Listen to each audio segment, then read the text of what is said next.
Hey everyone, Kyle once again, and welcome back to the next episode review of Oshi Season 2, Episode 6, or 17 overall.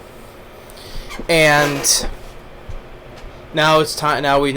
We get to see them perform the play of Tokyo Blade. And I gotta say, right off the bat, how they did the play, it was very wonderful. Now, personally for me, I'm not a fan of plays, I mean, I've been to one or a couple plays in my life. I just can't.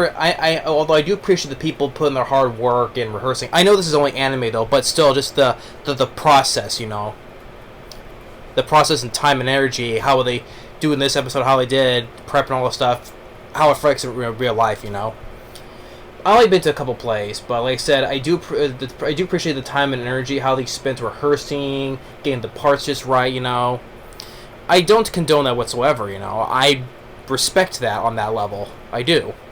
But the thing is, plays just never were really my thing, though.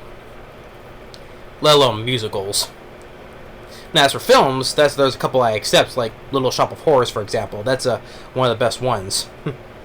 But anyway, how well they did, our characters, how they performed their... Well, this is an Act 1, so...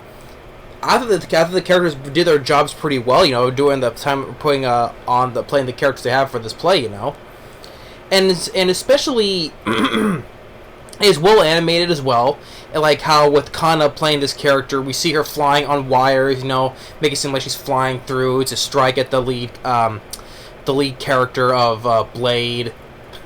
No, not Blade. No, the vampire, not Wesley Snipes though, but the guy who had the role for the main character of the show. And we see Kana flying on wires, and it indicates that she's flying around.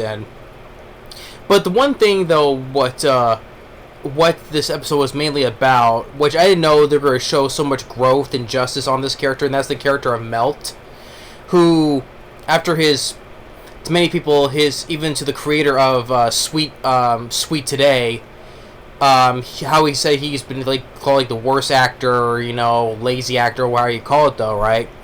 So, I didn't expect his character in this episode to do him justice and have a lot of growth in this episode. Hence, the name of the episode, Growth.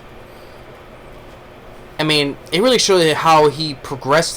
Yeah, they say he's a lazy actor, or because because he has good looks. That's how he got the job, And when he did the show Sweet Today, and they looked at the acting performances of Kana and Aqua, right? Their acting is spot on, but his, even as the creator of Sweet Today, who's sitting next to the author of Tokyo Blade, right? She's watching him perform Melt, right? And she has this look on her face as why didn't I get that performance in my version of Sweet Today, right? I mean, where was his acting in my adaptation? The whole look of that indication, that was pretty funny. But his growth, of how he's trying to get, he's trying really hard though, and even with Aqua giving him some advice, despite the fact you may not be good at it though, but you just take the role with it, and do the best you can, grab the bull by the horns, and you do that part excellently, and he did, And yeah, the part towards the end, maybe there's some ad-libbing, like they said, right? He was going head to head with the guy who from the last episode, right?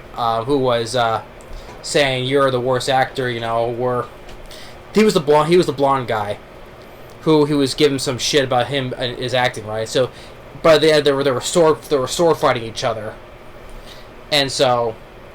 Even the guy was starting to realize how good he's putting into his in his acting now. So, and even the author, she's watching and she was loving it. She was loving how Melt was portraying her character from the manga.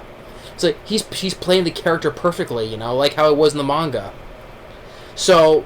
We have with the positive thing, we have the author who's very pleased with what's happening in the at the stage adaptation of her manga. So we're seeing her very happy, which that's pretty good though, right? But this is only Act 1, so we have Act 2, which is when Aqua is going to be coming in, along with Akane. Just the whole episode was focused on Melt, which I didn't expect him to be the main focus on him, right? But like I said, how it just shows him how just like him, he's reading the manga, trying to get the understanding of the manga and the character, and just remembering what the advice that Aqua gave him, and he performed he did it excellently, and it's just like it's like he may not be the best actor though, but he gave it his all. He did, and I commend for the characters for that, and I really enjoyed it. The first act of the play was well done, and it's like it's like us, the audience, watching this play, right? And even like we're getting like the up close and personal when they're two fighting each other, right? Like the camera work and stuff, right? It's like we're following their perspective as well, not just us, the audience, are sitting and watching, right? So, but I really enjoy the play. It looks like all their hard work is paying off. But this is only Act 1. Now Act 2 is going to happen, and that's in the next episode. And we'll see with Aqua, because with his rehearsing of his emotional acting, see how his inner demon is going to probably going to screw him up. Will try to screw him up. He has to overcome that hurdle. So other time he's been practicing with Akane. But overall, yeah, it's been a very, I would say yes, a 10 out of 10 out of 10 episode. Oshi no Ko, I think this has been the best story arc I've seen for this series so far. It is the best arc I've seen, more than the first season, because it's been focusing more on this getting this play done, more on putting Aqua's revenge plot in the back burner, because I think this has been the best arc I've seen of this series. And how they executed the first act of play, all their hard work was paying off, and especially with Melt's growth, which I didn't expect his character to get so much development, And it's like the title of the episode is called Growth, and he really has grown. And I really enjoyed it, and not only the overall the play, the animation, how they choreographed their fights and all that stuff, and it was very well done. And it's like, if it was like this in real life, I will probably go to see this play. But like I said, I'm not really big on plays myself though. But if it was like this in real life, I would like to go and see it. That's sort of how it's acted out like this though. But it's anime, not real life though. But still. But overall, yeah, I really enjoyed episode 6 of S2 of Oshi no Ko. It was, I would say, once again, 10 out of 10 episode. Really loved it, and this show, like I said, I think it's good to take a time to give growth to other characters, not just to focus on Aqua and the other characters. Like Melt, I think they did Melt's character justice. I really did. I think he did he gave it his all in his acting, and I thought we saw that it was paying off. So yeah, so it's episode 6 or 17 of Oshi no Ko season 2. Really loved it. Thumbs up once again. And the show has been really being one of the best ones I've seen this season, along with a couple of others to me though. But overall, thanks for watching. Stay tuned for the next episode review. That'll be of Suicide Squad, and then after that, Final Failure Frame, and then more go from there. See you next time. We'll see you on the next video. Later.